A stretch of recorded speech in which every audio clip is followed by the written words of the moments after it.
Bonjour à tous, on se retrouve pour une nouvelle vidéo. Aujourd'hui je vais parler de mes lectures du mois de septembre. En septembre j'ai décidé de compter que 4 lectures parce que j'aurais pu compter les démons. Je crois que je l'ai terminé le 15 septembre, quelque chose comme ça. Mais je l'avais déjà bien entamé en août, c'est juste début septembre, j'ai pas trop eu le temps de lire, les vacances, tout ça. Bref, en conclusion je vais parler de 4 livres. Le premier ça sera La méthode Strayline de Jordan Belfort. Ensuite Le Grand Gatsby, il est là, c'est le seul que j'ai en physique. Je l'ai en espagnol parce que je l'ai acheté mais je l'ai lu en français. Ensuite, ça sera Le Portrait de Dorian Gray. Et finalement, Le Joueur d'échecs de Stéphane Zweig. Pour commencer, on va donc parler de la méthode Strayline. Pourquoi j'ai lu ce livre déjà? C'est parce que Jordan Belfort, quand j'ai lu son autobiographie et quand j'ai vu le film, j'avais trop kiffé. Ça veut dire j'étais obligé, il fallait que je lise ça. Et franchement, il était super intéressant. Si vraiment tu as envie d'apprendre à vendre, si tu travailles dans la vente, quelque chose comme ça, ouais, comment je le conseille à mort, genre. En plus, j'aime bien comment il dit, ouais, par contre, emploie ça de manière honnête, commence pas à faire des bavures alors que lui, il a fait que ça toute sa vie. Mais bref, en gros, il y a trois axes principaux. C'est des niveaux de confiance. Pour arriver à conclure une vente, il faut que ton client, tu l'amènes le plus loin possible sur trois niveaux de confiance. Il y a la confiance par rapport au produit, par rapport à l'entreprise et par rapport à toi, le vendeur. Ensuite, il y a encore le seuil de frustration et le seuil de passage à l'action. Bref, c'est autre chose. Mon but, c'est pas de parler pendant 1 heure du livre. Je donne juste un avis rapide parce qu'en plus, j'ai vu la dernière vidéo. Elle a même pas marché. Elle a fait 3 vues. C'est-à-dire, celle-là, elle fait encore 3 vues. Je quitte YouTube, c'est terminé. Bref, le livre, il est super bien. Je le conseille à tous ceux qui ont envie de vendre. Peut-être pas à ceux qui sont pas trop dans les trucs de développement personnel, de stratégie de vente ou des trucs comme ça, qui préfèrent juste des romans. Là, je vais pas vous le conseiller. Mais sinon, foncez, il est incroyable. Ceux qui sont pas là-dedans, lisez son autobiographie, c'est excellent. Ensuite, on passe au deuxième livre, Le Grand Gatsby. Un livre qui a également un film que je n'ai pas vu d'ailleurs parce que j'ai préféré lire le livre. Et vous voyez, quand je voyais, il y a un mème connu du film où t'as Leonardo DiCaprio, il est avec son verre comme ça. Vous voyez ce mème-là? Moi, toute ma vie, il m'a fait penser le film. C'était un truc de malade mental. Genre qui faisait de la fête, il y avait de l'alcool, des timbres, des trucs comme ça. Alors que pas du tout, La vie de ma mère, le livre. Et il m'a choqué, je crois.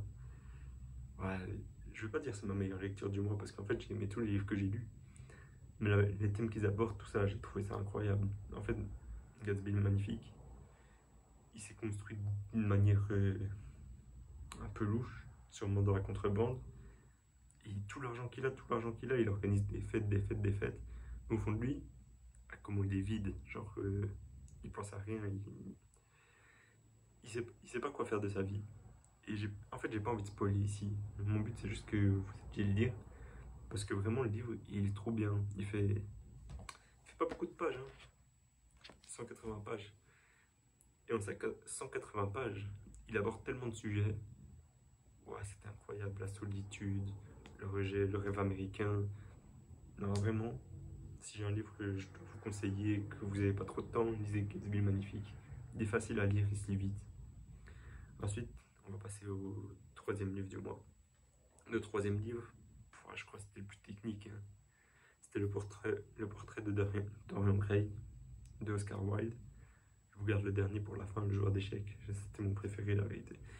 Bref, le portrait de Dorian Gray, ouf, ouais, il était technique. En fait, c'est un livre. Il fait dans les 300 pages, quelque chose comme ça. C'est pas énorme. C'est pas comme les démons. Mais faut être concentré. C'est pas comme Gatsby le Magnifique où tu lis, ça va vite, c'est descriptif, mais en même temps il y a de l'action. Dans Dorian Gray, il y a des longues descriptions. Je me rappelle un chapitre. En gros, à un moment, il y a une ellipse.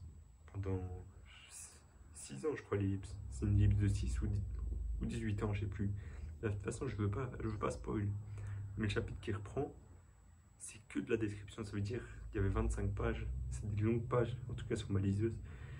Ça veut dire que je m'étais un peu perdu dans le chapitre. La vérité, à ce moment-là, je me suis dit, il est lourd, il est lourd. Heureusement, il dure pas trop longtemps. Mais autrement, il était tellement bien. En fait, j'ai adoré, en fait. Je crois un jour je le relirai parce que je crois qu'il faut une deuxième lecture pour vraiment tout tout bien comprendre parce qu'il est vraiment, il est dense. Il est court, mais il est dense, il est intense. Il y a des descriptions où vous allez être choqués. Il y a des personnages. Voilà. Il y a un personnage, comment je l'aimais trop, si vous lisez, il s'appelle Harry. Je sais plus sûr maintenant. Je pense que c'est Harry ou Henry. Ce personnage, il est trop bien. Il est cynique, il est pessimiste. Et toutes ces remarques, elles sont incroyables. C'est le personnage pour moi le plus marquant du livre après Dorian. Non, avant Dorian Gray, pour moi le plus marquant c'était Harry. En fait, il a une profondeur dans le personnage. Il est trop spécial. Je vous conseille de lire du coup, rien que pour lui, vous devez lire le livre. Bref, un banger. Et pour finir, le joueur d'échecs. Celui-là, mais qu'est-ce qu'il était court. Il était beaucoup trop court en fait. Je me suis senti baisé quand j'ai terminé. Je l'ai lu en un jour carrément. Un seul jour. Je crois qu'il faisait 80 pages, un truc comme ça. Du coup, ça raconte l'histoire d'un journaliste. Je sais même pas comment je pourrais en parler sans spoil, parce que en même temps, je sais pas qu'est-ce que je peux spoil, parce qu'il n'y a pas grand-chose. C'est tellement court que... Bref, t'as capté.